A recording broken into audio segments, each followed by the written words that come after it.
Good afternoon po sa ating lahat.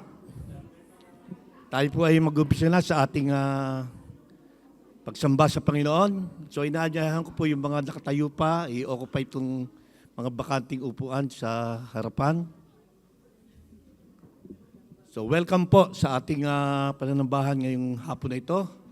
At may pahabol po, Happy New Year muli. This is our second Friday na magse-celebrate tayo ng worship service in celebration of God's presence, God's holiness, and God's gratefulness sa ating buhay. Salamat po dahil nagpaunlak po kayo sa paanyaya ng Panginoon. Ang sabi po kasi ng Panginoong Jesus sa John chapter 4, the Lord, ang Diyos ay sasabahin natin ngayon sa pamagitan ng Espiritu at katotohanan. At ang hinahanap ng Panginoon ay yung mga believers, yung mga worshipers na handang magbigay ng kanilang pagsamba sa Panginoon. So, i-welcome po natin ang presensya ng Panginoon. Ihanda po natin ang ating puso, ang ating isipan, ang ating espiritu upang tumanggap ng kanyang pagpapala. Tayo po'y tumayo sa ating panalangin. Heavenly Father, we are thankful that we are part of your people who are ready to give worship unto you. We honor you.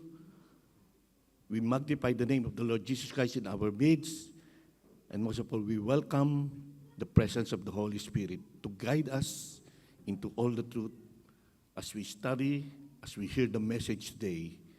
Prepare our hearts and our mind, our body, and render them obedient to your word. Especially, O Father, as your word is being preached today, help us, empower us to be obedient, to put your words in our hearts, and let them be a part of our worship, of our living. We commit to you every part of our worship service, our singing, our praising. Let all this be glorifying to the name of the Lord Jesus Christ. And we pray that every ministers who will participate in worship to you will render their best in order to offer our worship unto you, in order to enhance our worship unto you. We pray for your minister of the word, fill him with your Holy Spirit, override his preparation, so that only your word will be preached today. We commit to you all these things in the mighty name of the Lord Jesus Christ. Amen and amen. Good afternoon, church. Kumusta po? Nagdaan na po ang isang linggo na naman muli upang tayo ay magpuri sa ating Panginoon. So as we prepare to sing to the Lord, let us remember that worship is not about feeling. It's a choice that we make why we are here. We don't worship God based on any circumstances na ating pinagdadaan, whether in abundance or maybe you're facing hardship right now. We are here because we have chosen to glorify His name sa hapong ito. Tama po ba? Amen. So let's give our best worship sa ating Panginoon, the worship that is pleasing and acceptable po sa Kanyang harapan. Let's bless His name. Blessed be your name, O Lord.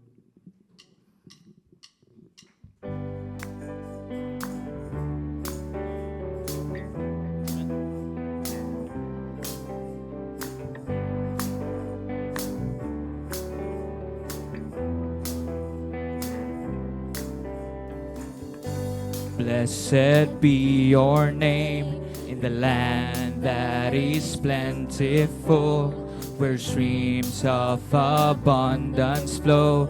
Blessed be your name. Yes, Lord, we bless your name. Blessed be your name when I'm found in the desert place, when I walk through the wilderness. Blessed be your name. Every blessing you poured out, I turn back to praise. Even in darkness, when the darkness closes in, Lord, still I will say, blessed be the name of the Lord. Blessed be your name. Yes, Lord, we bless your name. Blessed be the name of the Lord. Blessed be your glorious name. Yes. Blessed be your name when the sun's shining down on me, when the word all as it should be. Blessed be your name. Blessed be your name on the road marked with suffering, though there's pain in the offering. Blessed be your name. Every blessing you put out, I turn back to praise. Even in the darkness closes in, Lord, still I will say, blessed be the name of the Lord. Blessed be your name. Blessed be the name of the Lord. Blessed be your glorious. Blessed be your name. Blessed be the name of the Lord. Blessed be your name. Blessed be the name of the Lord. Blessed be your glorious name. You give and take away. You give and take away. My heart will choose to say, Lord, blessed be your name. You give it. You give and take away. You give and take away. My heart will choose to say, Lord, blessed be your name. Blessed be the name of the Lord. Blessed be your name. Blessed be the name of the Lord. Blessed be your glorious name. Blessed be the name of the Lord. Blessed be your name. Blessed be the name of the Lord. Blessed be your glorious name. Blessed be the name of the Lord. Blessed be your name. Blessed be the name of the Lord. Blessed be your glorious name. Blessed be your name, O God. You're worthy of all our praises, Lord.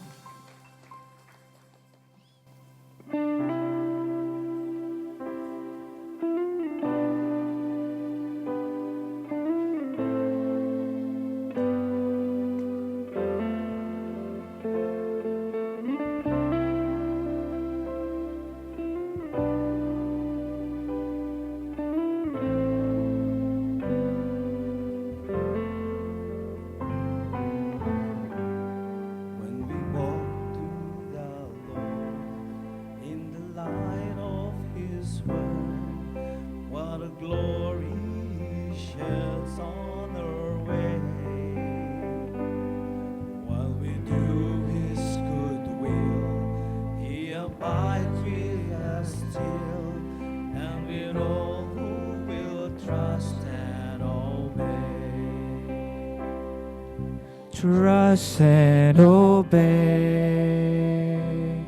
for there's no other way to be happy in Jesus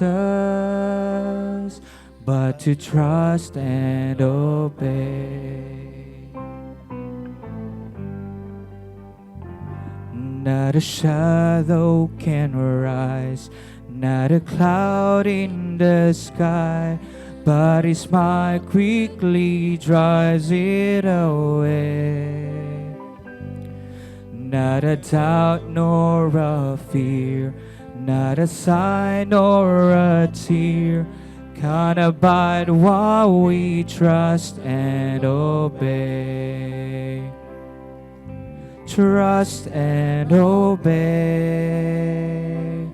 for there's no other way to be happy in Jesus but to trust and obey.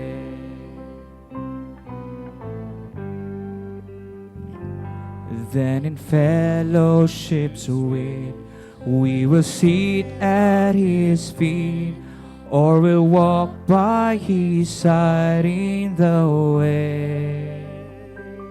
What He says we will do, where He sends we will go.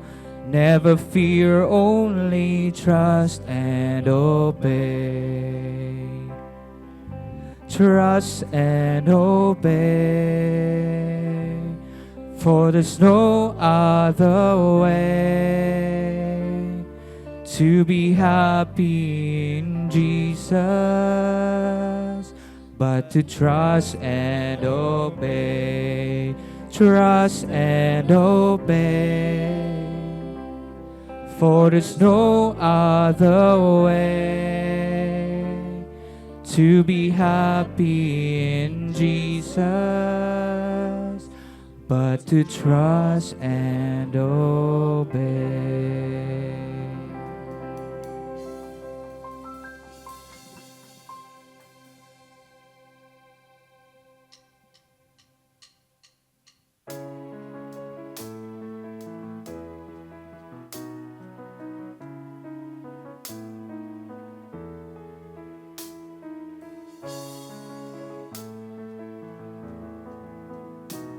You are the vine, the true and holy one. The Father tends the garden and His work will carry on. He throws away what's fruitless and prunes the faithful one. Refined by your word, O Lord, in you I'm truly free. Abide in the vine, where life and love flow through. In you I will remain, for all I am is found in you. Apart from you I fade away, but in your grace I'll stay. Abide in the vine and bear fruit for you each day.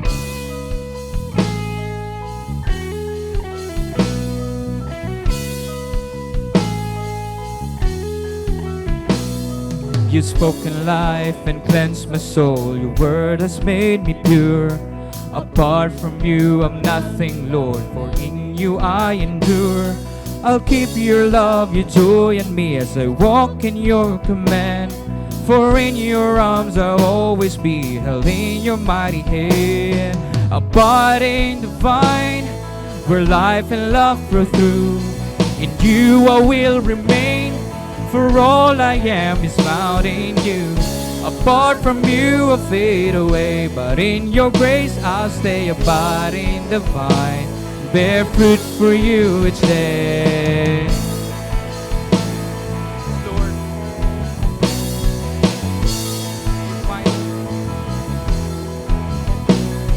your love is strong, your joy complete. In you my soul is whole.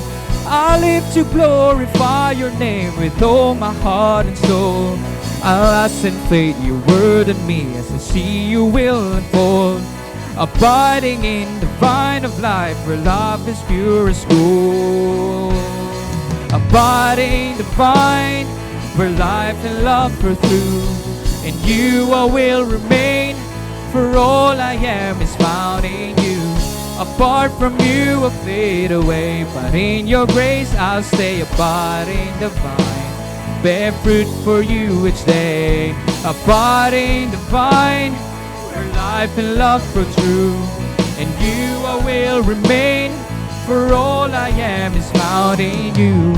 Apart from you I fade away, but in your grace I'll stay. Abide in the vine, bear fruit for you each day.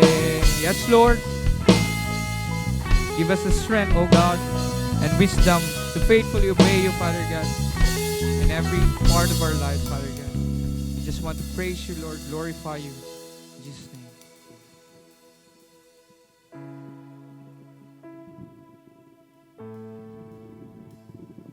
Please remain standing. Our scripture for today is taken from the book of James, chapter 1, verses 22 to 25, New International Version. Do not merely listen to the word and so deceive yourselves. Do what it says. Anyone who listens to the word but does not do what it says is like someone who looks at his face in a mirror. And after looking at himself, goes away and immediately forgets what he looks like. But whoever looks intently into the perfect law that gives freedom and continues in it, not forgetting what they have heard, but doing it, they will be blessed in what they do. This is the word of God. You may now be seated. Magandang hapon po sa inyo lahat, mga kapatid. Bahagi naman ito ng ating pananambahan ay yung pagpapahayag ng salita ng Diyos at bawat sa atin ay makikinig dahil sa kapahayagan ng Diyos ay parating mainam. With all the limitations mari ng mga speakers, but at the end of the day, it's a word of God na binabasa, pinapahayag, pinapaliwanag, gagamitin ng banal na Espiritu upang bawat sa atin ay uuwi na bawat isa ay may daladala. Daladalang mga kalooban ng Diyos na naipahayag na kung saan ay ninanais ang Pangdiyos na ating tukdin at sundin ito. Itong buwan na ito ay tinatawag po natin National Bible Month, and we understand when na si President Marcos, the senior, and si President Duterte, the former presidents, sila ang dalawa na ginamit in a way na kung saan ay nagkaroon tayo ng ganitong uri ng pagdedeklara ng tinatawag nating month. In the time of the senior president Marcos, ay 1 week lang yon. Nang dumating ang araw at si President Duterte naman, ginawa niyang 1 month. Sa Amerika rin ay meron rin pong, kumbaga, ay sineselebrate rin. Ginaganap ito on November during their Thanksgiving week. While UK ay ginaganap ito in October. So sa iba't ibang kapamaraanan ay nagkakaroon ng pagkakataon ng salita ng Diyos ay ma-celebrate, mapakinggan because sa katapos-tapusan ang isang bansa, nagdedepende ito rin sa kung anong response natin bilang kabuuan, bilang isang bansa, kung paano natin binibigyan, nire-revere, pinapakinggan ang salita ng Diyos, sinusunod ang salita ng Diyos. At dito po ang banggit dito ay, ang salita ng Diyos, pinagmumulan ng pag-asa. Okay? God's Word, source of hope. Last week po ay makikita po natin na ang ating Pastor Richard ay dinala niya sa kalagitnaan natin ang kapahayagan na yung unang letra, because hope here is actually H.O.P.E. Actually, acronym yun. So each letter represents something. So H is for harmony. At dala-dala ko pa yun, kumbaga sa kapahayagan, naalala ko ang nabanggit ng salita ng Diyos sa pinahayag ng ating Pastor Richard, na kung saan napakahalaga ng harmony. Hindi lang sa musika, kundi sa ating pag-relate sa isa't isa bilang mga bahagi na sa bahayan ng Panginoon Diyos, na with all the limitations na meron tayo at hindi tayo nagdedepende doon sa mga limitations, kundi kung ano magagawa ng Diyos, ay patuloy natin sinasurmount at ninanavigate ang relationship natin sa isa't isa. Di po ba? May mga pagkakataon, may di pagkakaintindihan sa ilan, pero andun ang pagpapatawad, ang pagyayakapan at panunumbalik ng relationship. So eventually, yung harmony ay andun. The unity is a result of harmonious relationship. And we know that in unity, hindi tayo nag-create ng unity sa kalagitnaan natin. It's the Holy Spirit who have done that, and the unity is there already. Ang sa atin ay i-maintain natin ito. Pagyabungin pa natin ito.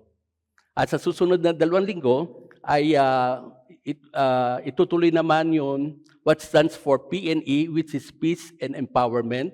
And for this day ay obedience ang aking dadalhin na kapahayagan. Tayo po'y manalangin. Father God, doon sa inawit naming hymno that says, trust and obey, for there's no other way. Indeed, Panginoon Diyos, the best thing na status na dapat gawin namin bilang mga manampalataya ay patuloy na magtiwala at sumunod. Father, we thank you because of your grace. Sa pagpapadala niyo ng anak na si Jesus, na aming Panginoon tagapagligtas, ay nagkaroon kami ng salvation.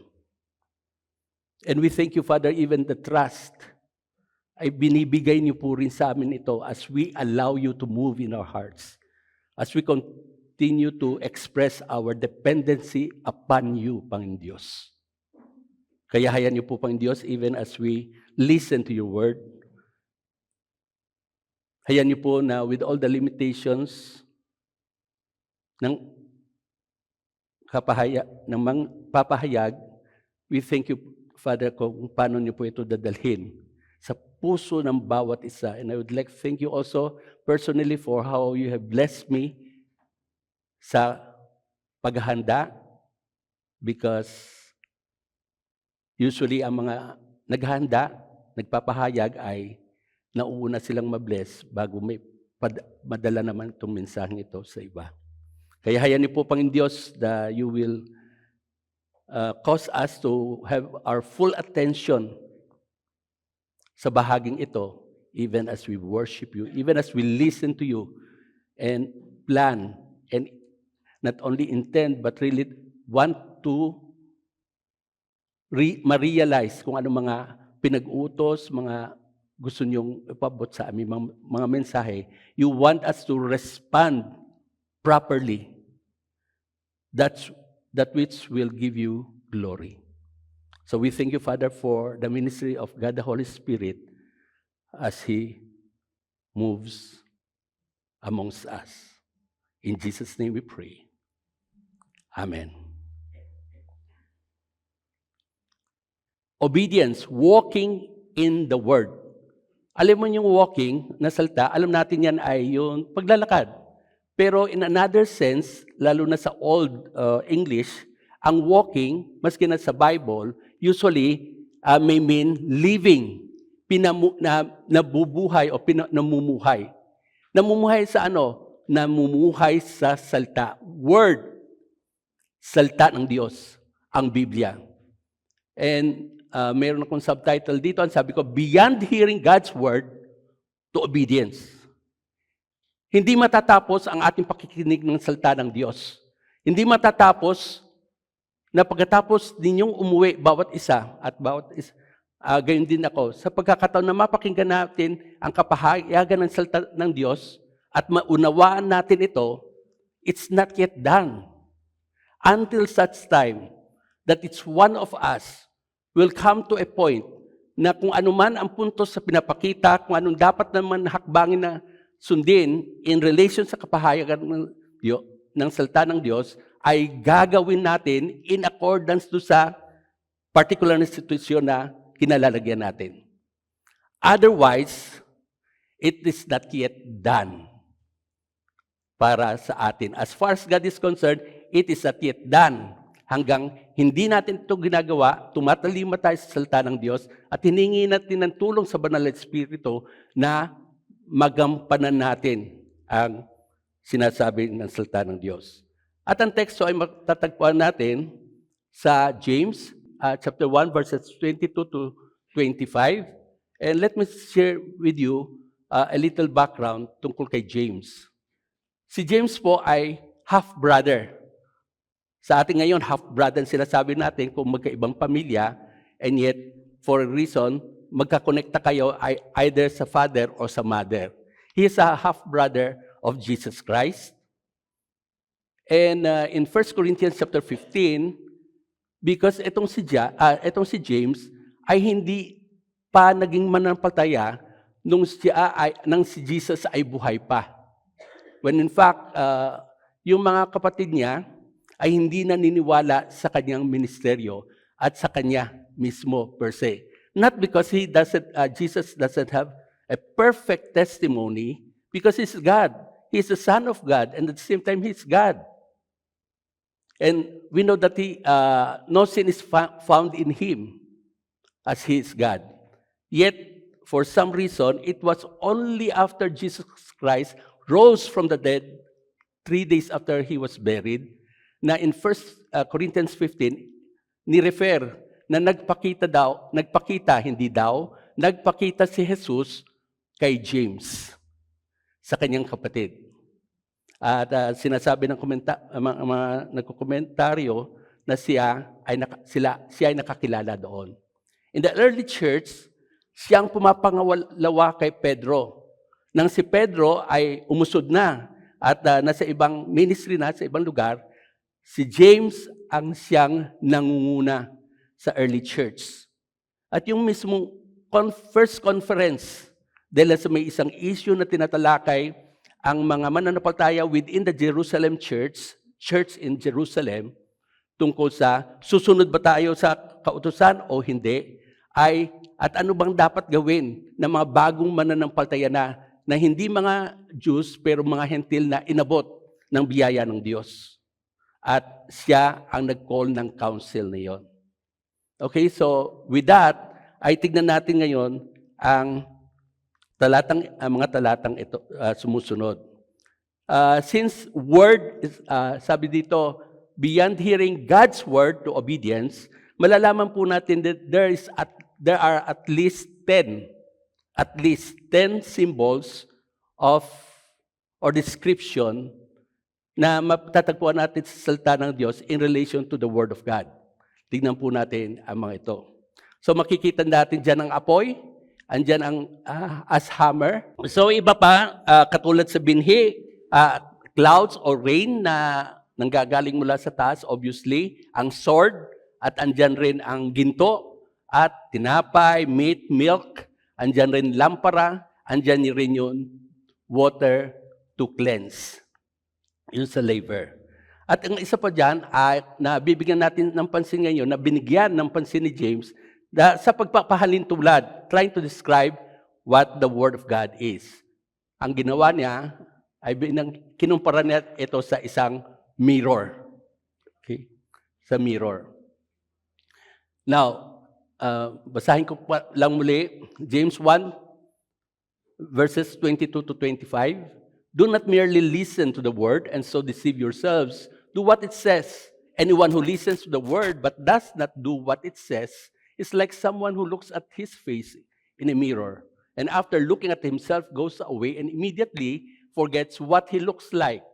But whoever looks intently into the perfect law that gives freedom and continues in it, not forgetting what they have heard, but doing it, they will be blessed in what they do. So let's move to the first verse. Do not merely listen to the word and so deceive yourselves. Do what it says. So ang sinasabi dito, in that sense, ay makinig kayo sa salita ng Diyos, makinig kayo sa sermon na ito, at sa bawat sermon na pinapahayag magmula sa pulpito, bawat pagkakataon na binubuklat nyo ang inyong Bible at kayo nagme-meditate, as you are having your quiet time, pakinggan nyo ang sinasabi ng salita ng Diyos, pero gawin nyo rin ito. Kasi kung hindi nyo gagawin ito, dinadaya nyo ang inyong sarili. Yun ang kabuuan ibig sabihin nun. And the first main point is the call to obedience. Panawagan ito ni James sa lahat ng miyembro ng audience na maabot ng itong sulat na ito. As far as the audience is concerned, it is a mixed audience, though it says there that to the members of the 12 tribes that were scattered or dispersed in different parts of the world because they were under persecution at the time. And si James wrote this letter to encourage them under persecution, under severe trial, what should be the response of the believers in Christ? Gusto nilang patibayin ang kanilang pananampalataya. Kaya panawagan na hindi lang makinig, kundi tupdin ang salita ng Diyos. Otherwise, you are just deceiving yourself. The word deceive in the Greek, pag translate yan, ang pagpapaliwanag dyan ay ganito. You are being led to false city sa mali because of maling kaunawaan. Kung minsan ang maling kaunawaan ay nanggagaling na rin sa iyo, nanggagaling sa akin. Na ang ibig sabihin rin nito, ang ilan, ang paliwanag nila, ang pangunawa nila, basta napakinggan mo ang salita ng Diyos, that's okay na as far as God is concerned. Basta pumunta ka sa church, kahit na makaabot ka lamang sa preaching, pag napakinggan mo, then that's good na. Hindi. You stop short of. Because when the word of God is given, it was given to be obeyed. When the word of God is being preached in any occasion, ang inaasahan ng Diyos ay ang pagtalima pagkatapos na mapakinggan. Otherwise, it will be of no use. It will be useless.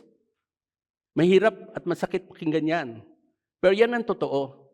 Kaya ang ninanais dito ay gawin natin kung anong sinasabi ng salita ng Diyos. Sumunod tayo, dahil sa ito'y nakapagbigay ng kaluwalhatian sa Kanya, at inaasa niya sa bawat anak niya, na tinubos niya sa Kanyang biyaya, na inihanda. Sabi ng ilang mga talata, even before the foundation of the world. In the end, we should not stop short of obeying the Word of God. Because merely listening will be of no use. No use. Although sasabihin natin, at least in time. But in every, ang mahalaga dito, ang panawagan niya naman hindi sa mga hindi mananampalataya. Kundi sa mga mananampalatayang katulad natin na minsan isang araw, bawat isa natin, we have our own personal salvation experience. We know of the day. We know of the circumstances around it at the time of that situation. We know what we were at that time at kung paano tayo nagkaroon ng isang ligaya, joy, when God found us. And we receive the joy of being saved, that our lives have now meaning, significance. And it is not about us, it is about our Savior. It is about our God, the Creator. Hearing alone is deceptive. Hearing alone. Sabi dito sa Ezekiel 33:31-32, my people come to you, as they usually do, and sit before you to hear your words, but they do not put them into practice. They sit before you, sinasabi ng Diyos kay Ezekiel, ay nakita, sabi na gano'n, but they do not put them into practice. Kasi ang sabi dito, but their hearts are greedy for unjust gain. Ibig sabihin, marami nang nadedehado mga kababayan. Pero itong mga taong ito nagsasabing, mahal niya ang mga kababayan niya, hindi. Because of the unjust gain na ginagawa nila. Indeed, to them, you are nothing more than one who sings love songs with a beautiful voice and plays an instrument well. For they hear your words, but do not put them into practice. Hindi that pwede natin sabihin niya sa mga hindi manampalataya. But sad to say, at some point in time, one way or another, we might be in this situation also. Na hindi natin nasusunod ang kalooban ng Diyos. At yun ang mas masakit, I would believe, na makita ng Diyos sa kanyang mga tinubos. Papasok dito at the whole na experience na mararanasan magmula dito sa Sa introduction, sa prayer, sa kapahayagan ng salita ng Diyos, sa pagkain, lahat pwede madaanan ng bawat isa sa atin o karamihan sa atin. Pero, ang point dito, napakahalaga na tumatalima tayo, sumusunod tayo. Na kung anong sinasabi natin, we really mean it. Out from our heart. Dahil sa nais natin sundin ang Panginoon at bigyan siya ng kalwalhatian. Hearing alone is deceptive. Alam niyo yung salitang obedience, ang isang misyonero, there was a missionary who was ministering sa isang particular tribe.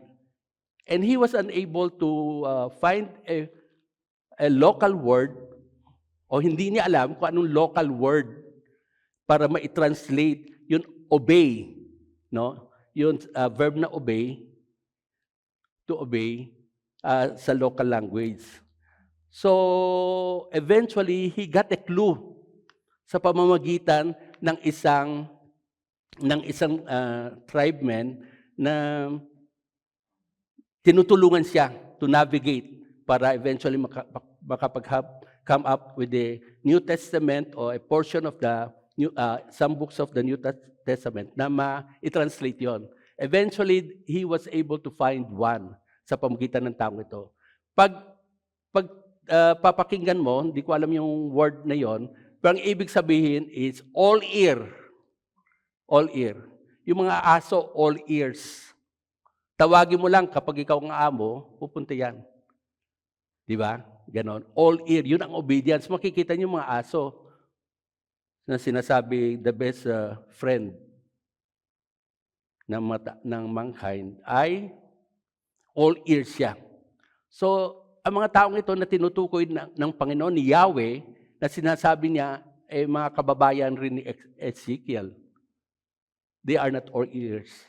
They say one thing and mean another thing. They say they love, but pinagsasamantalahan sila sa iba't ibang pamamaraan. Obedience as proof of faith. Kasi ang prueba ng pananampalataya, pagsunod. James 2:17 says, in the same way, faith by itself, if it is not accompanied by action, is dead. Patay. As far as God is concerned, your faith, my faith, at some point na tayo ay nagko-commit ng pagsisinungaling for a reason na hindi nakapagbigay ng kasiyahan sa Panginoon, kundi kalungkutan, ang banal espiritu is being affected because sa mga pagkakataon na we disobey, we don't obey, ay nasasaktan ng Panginoon, ay makikita natin, sabi ang description doon, patay. Walang buhay. James 1:23-24. Anyone who listens to the word but does not do what it says is like someone who looks at his face in a mirror, and after looking at himself, goes away and immediately forgets what he looks like. In the olden time, bago pa man madiskubre o ma-invent ang mirror na glass na katulad ng meron tayo, ang mga salamin tawag natin, no? Mirror, no? Hindi made of glass, but rather they are polished metal.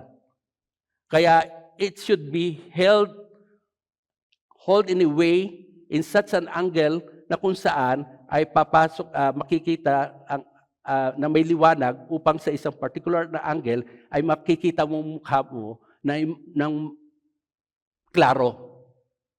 Okay?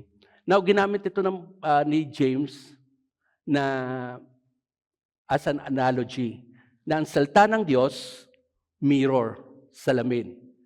Sabi dito, who looks at his face.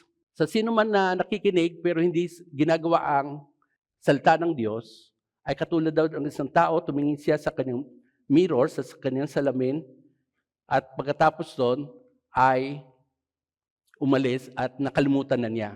Now, kung paano ang salamin ay nagbibigay ng pagkakataon para magamit natin upang makita natin ang image natin, ang salita naman ng Diyos spiritually ay nagpapakita naman ng ating spiritual condition. Are you with me? The functions is similar, but one is physical, superficial, on the surface, yung physical mirror. Pero ang salita ng Diyos ay hanggang sa kaloob-looban natin. Yung mga intent ng ating mga kaisipan, ang salita ng Diyos, ang salita ng Diyos na nagsisilbing salamin. So, sabi dito na after looking at himself, goes away and immediately forgets what he looks like. Para sa ano ba ang salita ng Diyos? Ang salita ng Diyos, di ba sinabi sa 2 Timothy 3:16, all scripture is God-breathed and is useful. No? Useful siya for teaching, rebuking, correcting, and training in righteousness. Na para ang workers, ang servants ng Lord ay ma-equip fully to be able to do lahat ng mga gawain. Makikita natin, ang salita ng Diyos ang nangungusap sa atin. Ginagamit ng banal na Espiritu ang salita ng Diyos upang either i-convict tayo at iba pang mga ministries ng banal na Espiritu, nangungusap ang salita ng Diyos sa atin. At pag meron tayong nakitang sinasabing hindi dapat ito gawin, ito ang dapat gawin, taken into proper context, dapat nating sundin. Otherwise, we will be like that one who look at the mirror and forget, pagkatapos son, hindi niya ginamit ang function ng mirror na makita niya na meron siyang blemish dito, meron kung ano pa man na dapat ayusin, hindi iritoke ayusin, ay dapat nating gawin. Diba? Kung may uling o kung ano pa man, o kung merong kanin sa gitna ng mga ngipin natin, ay may work out. Hindi, yun ang function. Pagdating sa salita ng Diyos, ganun rin. Yun ang ninanais ng Diyos na sumunod tayo. Because otherwise, hindi yun ang intensyon. Kasi pag nakita natin kung ano tayo sa harapan ng Diyos, sa pamagitan ng ginamit ng Diyos sa mga salita niya, at kung nangungusap ang banal na Espiritu sa atin, and we have to rectify something in us, some areas ng buhay natin, that we have to do, that we have to respond to. Otherwise, baka dumating ang araw, magkakalyo na ang ating konsensya. At pag nagkalyo na ang ating konsensya, then, hindi na tayo nagre-respond sa salita ng Diyos. And ang sitwasyon sa ating spiritual life will be affected. Kasi ang salita ng Diyos binigay sa atin to transform us, to change us from glory to glory. And we should have that respect sa salita ng Diyos sa pamagitan ng pagsunod. Tayo mga Pilipino ay magagalang tayo at sumusunod tayo sa mga naisin ng mga magulang natin. We know that time change.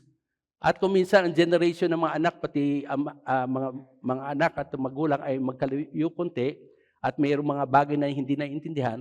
Pero pagdating sa salita ng Diyos, walang generation gap. Narito ang mga kabataan natin, nakikinig sila. And if they are really nakikinig, at tayo ay nakikinig sa salita ng Diyos, lahat tayo lalago, lalalim ang ating panampalataya. At hindi tayo manatiling mga baby. Because there will always be a time at the start ng ating Christian life na baby tayo eh. We are highly dependent sa mga teachers natin. We are highly dependent sa mga disciples natin. Di ba? And sumusunod tayo. But until such time na tayo naman ang magiging disciples at magiging co-disciples na ng ating nagdi-disciple, then we, to some extent, ay makikita natin na we are growing. Di ba, andyan yun sa picture na yun tungkol sa pagkain, food. That the Word of God is food to us. Spiritual food to for our growth. At alam natin ba, ang stage ng bata, kung kailang kakain na ng karne at kung kailang manatili muna sa milk, Yung mga bagay na ganon, dahil sa as we deepen, we grow. So dito ay makikita po natin yung tinatawag na after looking at himself, goes away and immediately forgets what he looks like. Now, itong forget na ito, sa Greek, na pinanggalingan, ang ibig sabihin natin dito ay hindi yung mental lapses. Yung nakalimutan lang o makakalimutin. Pero ito yung neglect. Ay, neglect ko. Sinadya mo ba? Na-neglect ko, hindi ko naman sinasadya. Meron kasing neglect na sinasadya eh. Di ba? O neglect na sinasadya. Actually, neglect usually sinasadya na. May responsibility ka, ano pa man. You neglect it, so may katumbas na kung anong dapat gawin sa iyo. At dito, ang pagkakagamit ay neglect. Hindi lamang yung forget ang ibig sabihin. It's more than that. It is something that is sinasadya. Okay? Nananadya. Talagang hindi dinala. Parang ganon. Meron, nakalimutan ko eh. Okay. Ay, nakalimutan ko. Ay, may utang ba ako sa iyo? Nakalimutan ko. Paalala mo sa akin ha, parate. Ganon. Okay. Naalala ko, tuloy, na really, it's really very hard na i-neglect natin. Yung salvation natin, hindi natin ine-neglect ito. Kung paano natin kung bagay inaalagaan ang ating pangangatawan, ganun rin ang spiritual life natin. Hindi ninanais ang Panginoon sa 10 years from now ay ganyan pa rin kayo. Kung ano man estado na ng growth, o 10 taon na nag-lapse, sobra na yon. So ibig sabihin, lumalalim ka. Di ba? Nagiging mas malapit ka sa Diyos, mas madali sa yung sumunod, yung mga tipong ganun ba? Now, the danger of forgetting. When the king heard the words of the book of the law, he tore his robes. Ang king na ito ay walang iba kundi si King Josiah. He gave these orders to Hilkiah the priest, Ahikam, son of Shaphan, Akbor, son of Micaiah, Shaphan, the secretary, and Asaiah, the king's attendant. Go and inquire of the Lord for me and for the people and for all Judah about what is written in this book that has been found. Great is the Lord's anger that burns against us, because those who have gone before us have not obeyed the words of the book. They have not acted in accordance with all that is written there concerning us. This is in relation of the rebuilding of the temple. At inutusan ni Josiah si Shaphan na pumunta doon para asikasuhin ang ilan transaksyon. Then yung priest ay binigay niya ng isang book, si Shaphan. At yung book na yon ay ang salita ng Diyos at that time, na nawawala, natagpuan during the time ng rebuilding of the temple. At dahilan doon ay, kasi yung salita ng Diyos, mga kapatid, parang eskwala. Alam niyo eskwala, yung angle, 90 degrees angle, na para malaman mo kung ito ay square, yung perpendicular, kinakailangan gamitan mo ng eskwala. So yung eskwala is a guide at basihan. Ang salita ng Diyos ay parang eskwala, basihan. At si Josiah was then about 6 or 8 years old nang siya ay ginawang hari. 8 years old pa lang. No, after 18 years, that is 26 years old na siya, doon nangyari na natagpuan yung salita ng Diyos. Kaya sabi na, di ba, yun ang sabi, go and inquire of the Lord for me at sa bayan and for all Judah kung ano nakasulat sa mga salitang, nakasalta doon sa mga sulat na libro ng natagpuan. Ganun na lamang ang galit ng Diyos dahil sa sumuway tayo, hindi tayo sumunod. Para malaman nila kung anong salita ng Diyos, para ma-recall ulit nila, ay makakatulong yung Bible na natagpuan. So yun ang pamantayan. Ang pamumuhay natin, ang batayan dyan, hindi sinasabi ng mundo. Kung anong sinasabi ng salita ng Diyos. Ano man uri ng government na meron tayo sa iba't ibang bansa, ang salita ng Diyos pa rin ang dapat na maging gabay. Yun po ang universal means. So dito makikita natin, paalam mo sa amin, parang bayan natin ay manumbalik sa Diyos. Yun ang sinasabi ng haring si Josiah. Forgetting what you see. Ito ay patungkol kay Pedro. Peter replied, "Man, I don't know what you're talking about." Just as he was speaking, the rooster crowed. The Lord turned and looked straight at Peter. Then Peter remembered the word of the Lord had spoken to him. "Before the rooster crows today, you will disown me 3 times. And he went outside and wept bitterly. Forgetting what you see. Pag sinabi mong forgetting what you see, ang ibig sabihin nun ay tinignan niya ang salita ng Diyos, patapos niya matignan ang salita ng Diyos at makita niya kung ano ang kalalagayan niya spiritually ng particular na tao ito,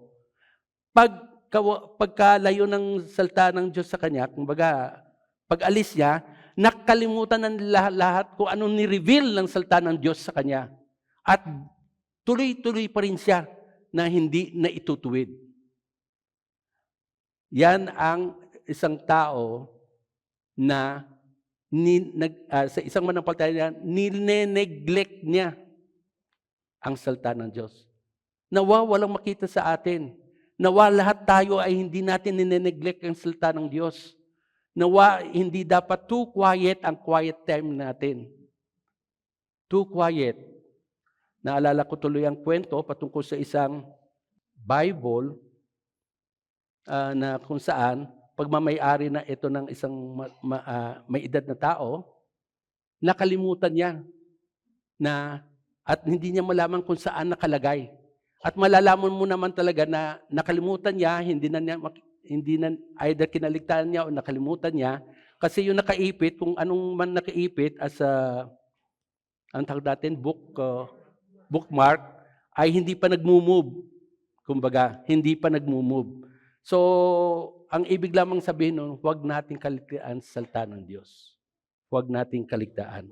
At hindi lang natin huwag nating kaligtaan. Hindi lang makinig tayo sa salita ng Diyos, gumawa tayo. Kaya nga may SG. Pagkatapos ng kapahayagan dito, titipunin kayo ng inyong mga respective area pastor at pag-usapan at i-guide kayo at magkakaroon ng mga healthy discussions related doon sa mga questions na binigay. At yun ang pamamaraan para mai-apply natin ang mga natutuhan natin, kumbaga kung anong gustong tumbukin natin sa pagkakataon na ito, sa passage na ito. Ano bang mga practical na makikita natin na dapat natin gawin? So, in this moment, Peter is confronted with the mirror of Jesus' earlier words about his denial. Kasi sabi niya, "No, I will not deny." Let it be said pala na walang makakatat sa iyo. Kumbaga, hindi mangyayari sa iyo ang sinasabi na ikaw huhulihin. Actually, nahuli na nga siya. No? Kundi na siya na walang masamang mangyayari sa kanya. Hindi niya alam ni Peter na part ito ng plano ng Diyos. Alam ni Jesus mismo kung anong plano ng anak ng God rin sa kanya in that sense. Okay? So dapat it should lead to self-reflection. Kasi pag nabasa mo ba ng salita ng Diyos, naalala mo kapitbahay mo, o yun nga, totoo nga yan sinasabi mo, Diyos. Para sa kanya yan, paano ko kaya makakarating, pag-pray ko kaya na makarating at mapakinggan itong kaibigan kong ito na hindi sumusunod. Hindi, para personal yan eh. Para sa iyo yan, para sa akin yan. Habang tayo kinakausap ng Diyos, huwag tayong magtengang kawali. Makinig tayo. It should lead to deep self-reflection, remorse, and ultimately repentance. Lahat sinong nakaranas dito na isang buwan na ako hindi humingi ng patawad kasi wala naman akong hingi ng patawad eh. Ba okay. Kung totoo yung wala akong problema sa iyo. Sinabi mo eh. Pero hindi ba tayo nagkakasala kung minsan sa isip? Hindi ba tayo nagkakasala kung minsan sa mga, anong tawag natin doon? May tawag doon eh. Hindi galaw eh. Pero hindi action diretso, pero intention. Di ba? Kaya nga yung salita ng Diyos doon sa Hebrew, sinasabi, yung intent natin, nakikita ng Diyos. Tuloy tayo. So, ito pang isa, spiritual neglect. Hindi forgetfulness, neglect. At matindi ito. Sabi ng manunulat sa Hebrews, sa mga Hebrews, sabi niya, for we also have had the good news proclaimed to us. We have the same experience. Yung experience na mapahayag ang salita ng Diyos at kayo ay nakinig, ako ay nakinig, lahat tayo nakinig doon sa kapahayagan ng gospel. Just as they did also. But the effect was different. But the message they heard was of no value to them.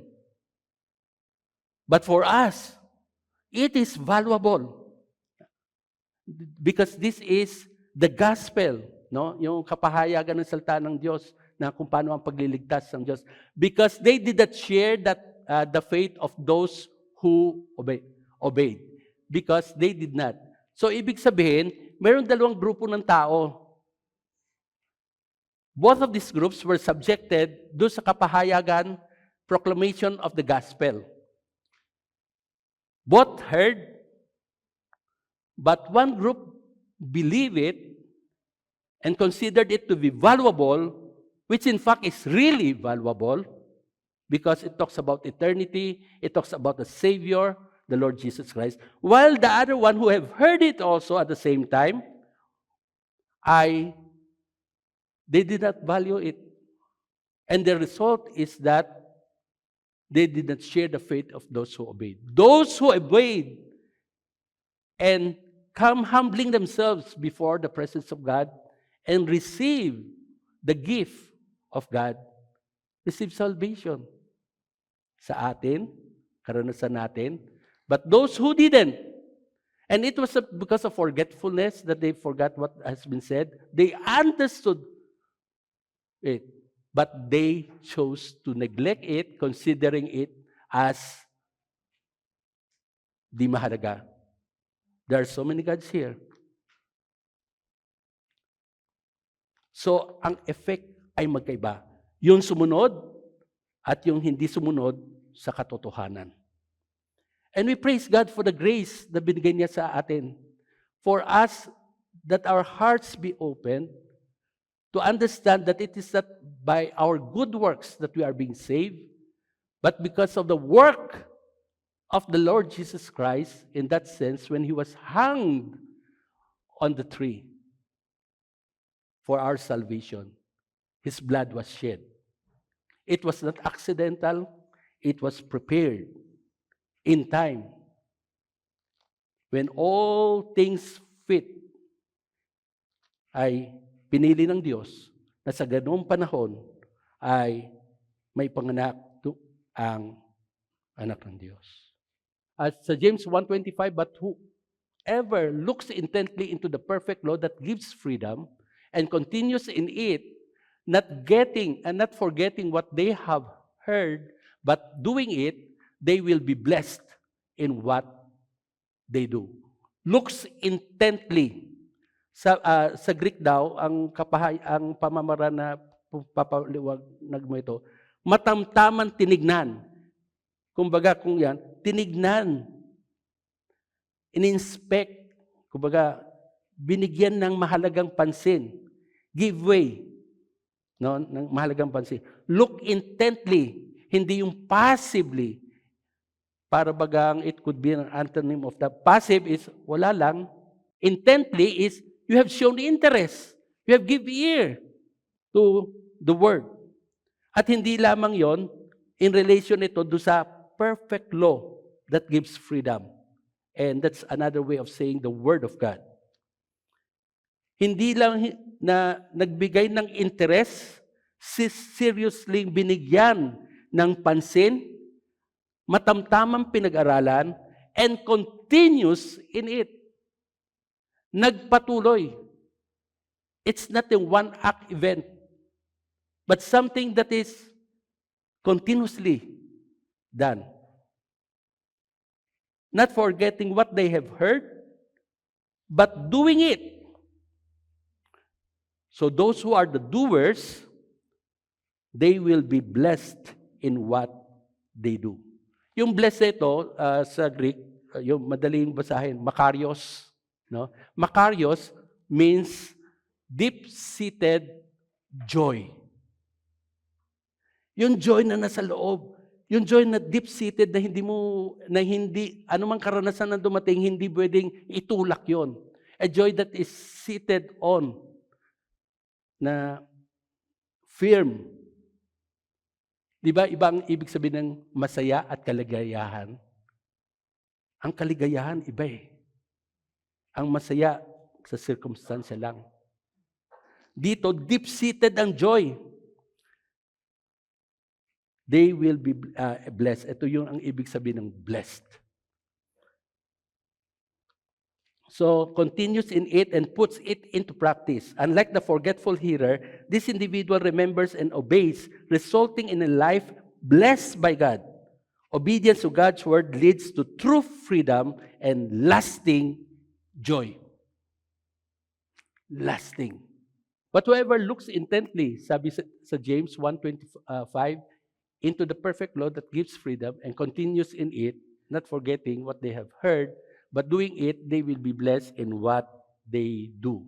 Let me say it, read it again, because the thing here is, yan ang blessing na matatanggap ng bawat isa sa atin, yung deep-seated joy, yung relationship natin sa Diyos will be deepened further, na hindi naman na okay ang relationship natin sa Panginoon, for one, because in the first place of what Christ had done on the cross. Na kung ano ang righteousness na meron siya, yun ang binigay sa atin, ipinasa sa atin. Yun ang cloak of righteousness, yun ang robe of righteousness, dala-dala natin. So much so that when God the Father sees us, He sees Christ in us. So yung relationship na yon ay nadideepen. At we love Him, not because we fear Him. We love Him because we know that He can be trusted. That even His rod of discipline will eventually cause us to bear fruit. Nakukuha nyo? Na naintindihan natin. Tayo mga bata, nung kayo mga bata, tama? Nung kayo mga bata, parang mas matanda kayo. Nung bata pa tayo, hindi natin maintindihan kung minsan disiplina ng mga magulang natin. Hagupit. Kung minsan may hagupit no? Pero hindi ako nahagupit. Pero paglaki natin, naintindihan natin. Ngayon yung mga bata, anak natin, pag dinisiplina natin, kung minsan na-offend sila. Dahil sa maaaring hindi yung pamamaraan, mali. Mali naman yon. Mali. Pero, yung ibinubunga ng disiplina at the end, ay nakakatulong sa ating paglago. Then, tignan nyo to the Jews who had believed Him, Jesus said, if you hold to my teaching, you are really my disciples. Nagpapatuloy kayong sumusunod sa akin, you are my disciples. Remember in chapter, there's a certain chapter sa John, na verse 66, na kung saan sinabi na mayroong mga disipulo na umalis. Dahil sa mahirap, Hindi nila makayang intindihin yung pagpapaliwanag ni Jesus na ang kanyang flesh ay kakainin, ang kanyang blood ay iinumin. So many left. Okay? Now, ang gusto ko lang maintindihan natin doon ay ang mga disciples means learners na sumusunod sa isang rabbi. Sinusunod kung anong ginagawa niya, kung anong pinag-uutos niya, ginagawa. Pero makikita natin, meron ilang mga disciples ang pagkakatawag na sumunod pero umalis. Pero kumbaga hindi nila kayang tanggapin. Kung titignan natin ang Biblia, mayroong mga turo na isipin natin bakit baligtad. Sabi magpakababa tayo. Hindi ba sabi ng iba dapat maging mataas tayo? Baligtad ko minsan no? Baligtad ang mga values. Pero tama ang values ng Bible. Tama ang sinasabi ng Bible. Kung susundin na dapat natin rin sundin. Continued obedience. Pagpapatuloy. Whoever has my commands and keeps them is the one who loves me. The one who loves me will be loved by my Father, and I too will love them and show myself to them. Etong keeps them, ang ibig sabihin, continued obedience. Nagpapatuloy na obedience. So ngayon, anong practical steps for application? In relation sa, paano natin i-bridge yung pakikinig ng salita ng Diyos at yung pagganap sa kalooban ng Diyos base sa kung anong napakinggan natin. Ang bridge diyan, ang isang pamamaraan ay, I think meron sa inyo. Dati nakikip rin ako journal, hindi ko na napagpatuloy. Pero sabi dito, keep a journal to record how a specific scripture can be applied to current situations. So, steps for keeping a journal. Select a scripture passage, barring quiet time natin. Reflect on its meaning, kung anong ibig sabihin ng passage sa iyo. Identify the current situation na kinalalagyan mo. Then, set an action plan. Then, record the outcome. Ang sample niyan ay ganito. Ang current situation ng taong ito, I've been struggling with showing patience to my coworkers. So, nahirapan siya. At nagiging madali siyang ma-irritate sa ilang mga pagkakataon pag meron silang mga projects na talagang at the step at hinahabol ang mga playdate, ang pag-finish ng project na yon. So kuminsan daw, itong taong ito na gumawa nito, sabi niya, kuminsan hindi ko nare-reflect yung pagmamahal ni Kristo dito sa mga nakaka-interact ko. So ang action plan ay apply Colossians 3:12, clothe yourselves with so and so, itong mga virtues na ito, to this situation, before I respond in frustration, I will pause. Yan ang action plan daw niya. Pag dumating ulit ang mga sitwasyon na yon na magkakaroon ng di pagkakaintindihan sila dahil sa tense ang situation. Then, so yun ang sample. Mayroon action plan. Ngayon, mayroon pa rin, tapos sabi niya, today, I paused and prayed before responding to a coworker who made the mistake. I felt more peace, and the interaction was much more productive. I realized that applying patience not only helped the relationship, but also created a more positive atmosphere. This practice is helping me grow in obedience to God's word. So with that, so may nangyari, di ba? Nakita niyo yung ginawa niya sa journal, mayroong action plan. Ang isa pa ay create a daily or weekly plan for small actionable steps like forgiving someone, serving others, or controlling negative thoughts. Magbigay tayo ng example. Monday, practice forgiveness. Sabi dito, mayroon siyang scripture focus. Kinuha niya yung verse na yun. Ito hindi naman quiet time. Ito kinuha niya yung verse na yun. Kasi naman lahat tayo, every now and then, either should be are recipients of forgiveness o tayo ang nag-extend ng forgiveness sa iba, di ba? As we interact, talaga nagkakaroon ng friction sa iba't ibang sa iba't ibang pagkakataon. Tapos, ginawa niya yon since forgiveness, this is a place where in which maraming friction sa ilang mga pagkakataon, and either we receive forgiveness or we extend forgiveness. Then, may ginamit siyang talata, sinulat niya sa journal niya yon. Tapos, ang actionable step niya, identify someone you need to forgive. Spend time in prayer, asking God to help, so and so. Then, reflection. Journal how forgiving them helps your heart. Magre-reflect ka. So, ibig sabihin, maghanap ka ng pagkakataon. Meron kang teksto para sa ganitong sitwasyon at meron kang mga steps na gagawin, and patapos doon, i-reflect mo, either nakabuti sa iyo at nakabuti rin doon sa taong, o both nakabuti sa tao rin na inexceedan mo ng pagpapatawad, o yun, nagkokos siya ng friction na mapatawad natin siya. So, itong mga samples. Mayroong serve others, may talata siya. Kumbaga may basihan siya. Dahil sa ito ng mga issues natin, loving God is to serve others, and serve God and serve others. So, Wednesday, may control negative thoughts kung anong gagawin niya.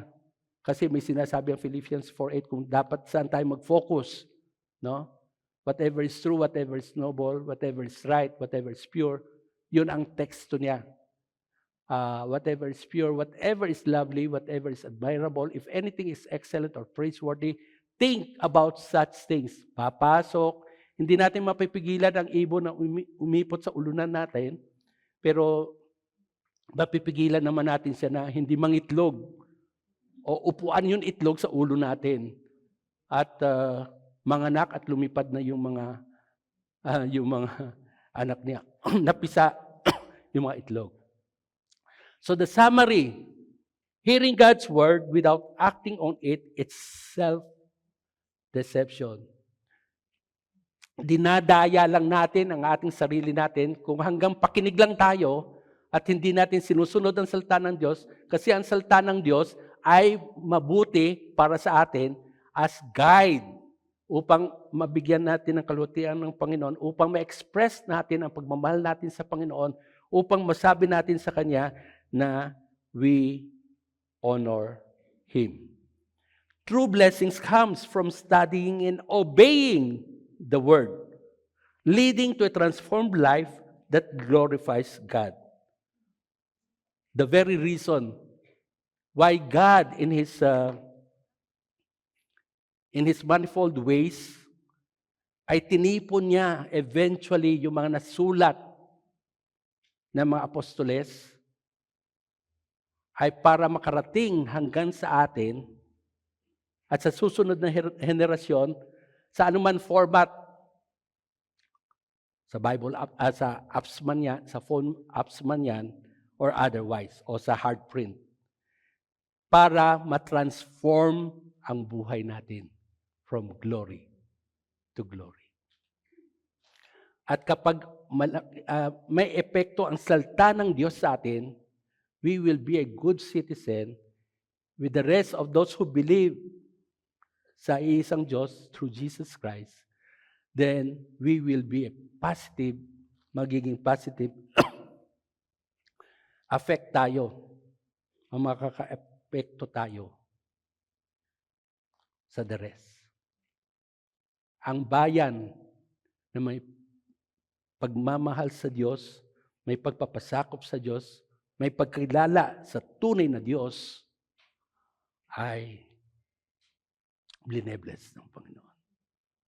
Tayo po'y manalangin.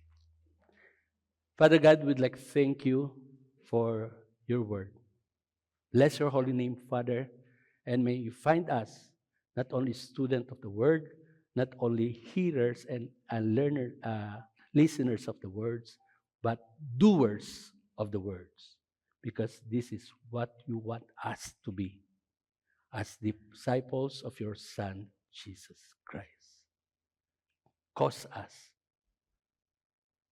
and lead us and empower us through the Holy Spirit. In Jesus' name, amen. Amen.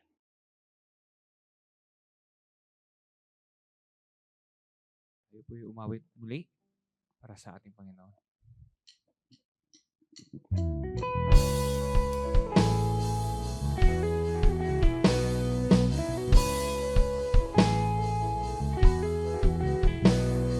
was the vine, the true and holy one. The Father tends the garden and His work will carry on. He throws away what's fruitless and prunes the fruitful one. Refined by your word, O Lord, and you I'm truly free. Abide in the vine, where life and love grow through. In you I will remain, for all I am is found in you. Apart from you I'll fade away, but in your grace I'll stay. Abide in the vine and bear fruit for you each day. Abide in the vine, where life and love go through. In you I will remain, for all I am is found in you. Apart from you I'll fade away, but in your grace I'll stay. Abide in the vine and bear fruit for you each day.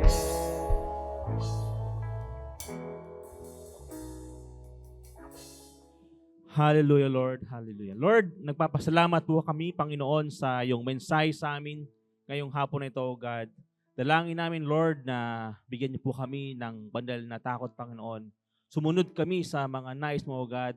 Huwag po kaming magaya sa mga tao na tumitingin sa salamin pero hindi po namin inaayos kung ano nakita namin na hindi maganda sa aming mga mukha, O God. Pagkus makita po namin na kung ano po yung mga dapat po namin ayusin sa aming mga ugali, sa aming pagkatao, Panginoon God. Kayo po ang magpaalala sa bawat isa sa amin, O God. At patuloy, Lord, na sumunod kami sa iyong salita, O God, at hindi po namin dayain ang aming mga sarili, Panginoon God, na nakikinig lamang kami pero hindi kami sumusunod, hindi namin ginagawa ang mga nais mo sa aming mga buhay, O God. Maraming salamat, Panginoon, sa paalala na ito, God. At dalangin namin patuloy na lumalim ang aming pananampalataya sa iyo sa pamamagitan po ng mga pagbabasa ng iyong Biblia, ng iyong salita, O God, sa pamamagitan ng pagdalo sa mga gawain, sa mga Bible studies, sa worship service, sa mga salt group meetings, Panginoon God. Tulungan pong bawat isa na maging maayos po ang schedule para po makadalo kami sa mga ganitong gawain, O God. Lord, namin din pong dinadalangin ang bansang Amerika, Lord, na nakaranas ng wildfire, O God. We pray sa mga tao na naapektuhan po nito, O God. Kayo pong magpadala rin po ng tulong, Panginoon, at hindi po lumawak pa, Panginoon, ang naapektuhan ng mga lugar nito, O God. And we are also praying, Lord, kay Sachi na babiyahe po sa gabing ito, O God. Ingatan mo po siya, Lord, na makarating po siya ng ligtas sa aming bansa, O God. At patuloy siya na makapag-aral sa paaralan niya, O God. At bigyan po siya ng wisdom, Lord, para mas sa mga assignments, sa mga projects na kanya pong gagawin, O God. Maraming salamat, Panginoon God. Dalangin po namin sa lahat po ng magaganap pa po na gawain sa hapon na ito, O God, sa mga meetings, Lord, at sa mga susunod na araw, sa Bible programs, Panginoon God. Salamat, Panginoon, na kaisa kami, Panginoon, na nagdiriwang, Panginoon, O God, at ang bansa ng Pilipinas, Lord, ay pinagdiriwang ang iyong salita, O God, upang maging maayos at sumunod, Panginoon, ang mga namumuno sa aming bayan, O God, na nagsisimula ito sa aming pamilya, papunta sa aming bansa, O God. At excited kami, Panginoon, sa lahat po ng magaganap sa buwan na ito at sa linggo na papasok, Lord, sa aming mga trabaho, sa aming pag-aaral, Lord. Ingatan po ang bawat sa, O God. At dalangin din po namin ang mga kapatiran namin na mga may sakit at karamdaman, Lord. Kayo pong patuloy na umabot sa kanila at magbigay ng kagalingan, O God. Maraming salamat, Panginoon God. Ingatan mo din po kami sa aming pag-uwi, sa aming paghiwa-hiwalay sa hapon na ito, O God. Maraming salamat, Panginoon God. Sa iyo po ang lahat ng kapurihan at kadakilaan. At ngayon, mga kapatid, ating tanggapin ang walang hanggang pagmamahal ng ating Diyos, ng Diyos Ama, ang pagliligtas ng Diyos Anak at ang pakipisan ng banal na Espiritu ang mapa sa atin ngayon at magpakailanman. Amen and amen. God bless po and see you next week.